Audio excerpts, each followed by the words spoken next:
انما سلطانہ علی الذین یتولونہ، بے شک اس کا زور ان لوگوں پہ چلتا ہے جو اس کو دوست بنا لیتے ہیں۔ شیطان کو دوست بنانا، ہاں، شیطان کی اطاعت کرنا، یہ ہے شیطان کو دوست بنانا، کیونکہ دوست دوست کی بات مانتا ہے نا، چاہے اچھی ہو یا بری ہو، اسی سے دوستی باقی رہتی، جہاں اطاعت نہ ہو وہاں دوستی بھی نہیں قائم رہتی۔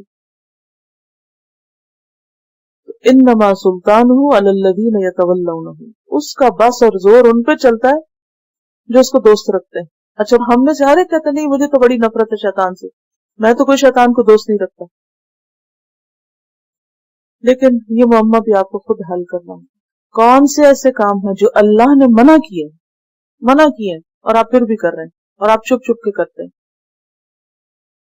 بعض اوقات نیکی کا ایک کام، نیکی کی توفیق چھن جاتی ہے جب انسان اللہ سے نہیں ڈرتا، کیونکہ بندوں سے ڈر کے تو ہم کچھ غلط کام چھوڑ ہی دیتے ہیں، لیکن اصل میں غلط کام وہ چھوڑتا ہے جو اللہ سے ڈر کے چھوڑتا ہے، اور پھر وہ صرف ظاہر میں نہیں، تنہائی میں بھی غلط کام نہیں کرتا، چھپ کے بھی کوئی غلط کام نہیں کرتا۔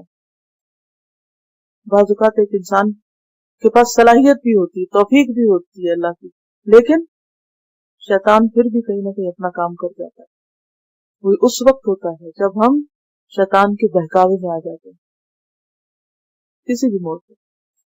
تو جب کبھی ایسی کیفیت ہو، عبادت میں دل نہ لگے، قرآن پڑھنے میں دل نہ لگے، نیکی کا کام بھاری لگے، مشکل لگے، توفیق چھن رہی ہو، مواقع ہاتھ سے جا رہے ہوں، فوراً استغفار کریں، اللہ کی طرف رجوع کریں، اور اپنی زندگی کا جائزہ لیں، انالائز کریں خود کو، کہاں کہاں کیا غلط کر رہے ہیں،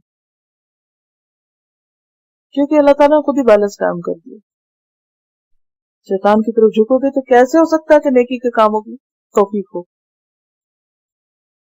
تو اس کا زور انہی پہ چلتا ہے جو اس کی دوستی کرتے ہیں، اس کو خوش کرتے رہتے ہیں۔ والذین ہم بہ مشرکون، اور وہ لوگ جو اس کی وجہ سے شرک کرتے ہیں اللہ کے ساتھ، یعنی اللہ کی عبادت میں اوروں کو شریک کر لیتے ہیں۔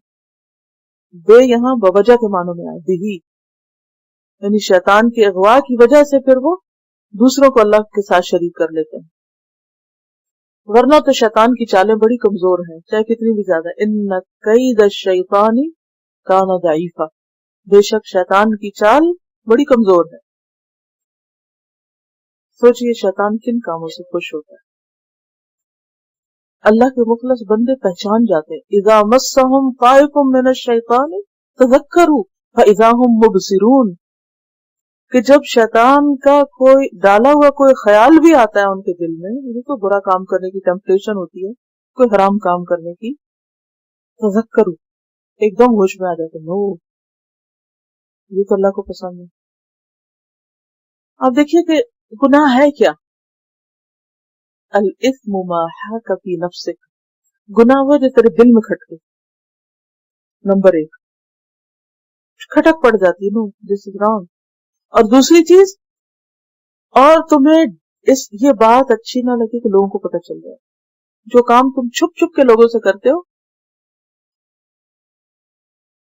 اور تم برا جانو کہ وہ کام لوگوں کے علم میں آئے۔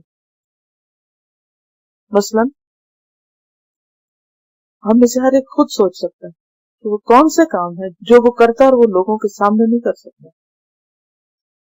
یہ ایک میزان ہے گناہ جاننے کا، کیونکہ کچھ گناہ تو ہیں جو ظاہر ہیں، بالکل کچھ گناہ ہیں ظاہر ہیں، سب کو پتہ چلتا ہے،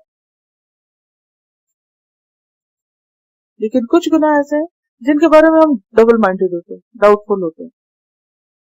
حرام واضح ہے، حلال واضح ہے، لیکن بیچ میں گرے ایریا ہے، اس طریقے سے پتہ چلتا ہے کہ لوگوں کو پتہ چلتا ہے تو کیا کریں۔ کوئی مثال دیں گے؟ مثلا کون سا کام؟ غیبت، یعنی کہ آپ انٹرنیٹ پہ بیٹھے ہوئے ہیں اور غلط سائٹس براؤز کر رہے ہیں، ادھر سے آپ کو ذرا سا ہوتا ہے کہ کوئی جیسے آیا کسی کے قدموں کی چاپ سے فوراً ونڈو بند کر دی، پتہ چلا بندہ چلا گیا، پھر ونڈو کھول دی، پھر دیکھا کوئی آ رہا، پھر ونڈو بند کر دی۔ کس سے ڈر رہے ہیں؟ کس کی شرم؟ لوگوں کی۔ یہی تو گناہ ہے۔ اگر آپ ایک اچھا کام کر رہے ہیں تو آپ کو کیا ڈر، کرتے جائیے. اور جب انسان شیطان کے بہکاوے میں آ کے ایسے کام کرتا ہے تو اس سے بیلنس بگڑتا ہوتا کیا ہے، جتنا جتنا آپ ایسے کاموں میں انگروس ہوتے ہیں دوسری طرف اتنا اتنا نیکی کی توفیق کم ہوتی جاتی ہے. اور اگر ہمارے گناہوں کے باوجود بھی اللہ ہمیں توفیق دیتا ہے تو یہ مہلت ہے، صرف اس سے فائدہ اٹھا کے ایک ایک برائی کو زندگی سے کم کرتے جائیں. اپنے اوپر خود چیک رکھیں، اپنا حساب خود کریں. جہاں شک پڑے، جہاں دل میں کھٹکا آئے، جس کام پر ڈر لگے کہ ٹھیک نہیں تو چھوڑ دیں. پھر آپ دیکھیں کہ کس طرح آپ شیطان پہ قابو پائیں گے. کیوں آپ صلی اللہ علیہ وسلم نے حضرت عمر کے بارے میں کہا تھا کہ جس وادی سے عمر گزرتا ہے شیطان وہاں سے بھاگ جاتا ہے، کیونکہ شیطان عمر سے ڈرتا ہے. کیوں؟ اس لیے کہ عمر رضی اللہ تعالیٰ عنہ اس قدر انصاف پسند تھے کہ اپنے آپ کو اور اپنے بچوں کو اور اپنے خاندان کو کسی کو بھی نہیں بخشتے. جو حق اور انصاف کی بات ہوتی تھی سب پر لاگو کرتے، کوئی دوہرا معیار نہیں تھا. اخلاص اور امانت داری یہی اصل بہادری ہوتی کہ انسان صحیح موقع پر حق بات کہہ سکے. پھر مزید مشرکین کا اعتراض، اور یہ شیطان کے وسوسوں کی عملی مثال کہ شیطان کن پہ حاوی ہوتا ہے.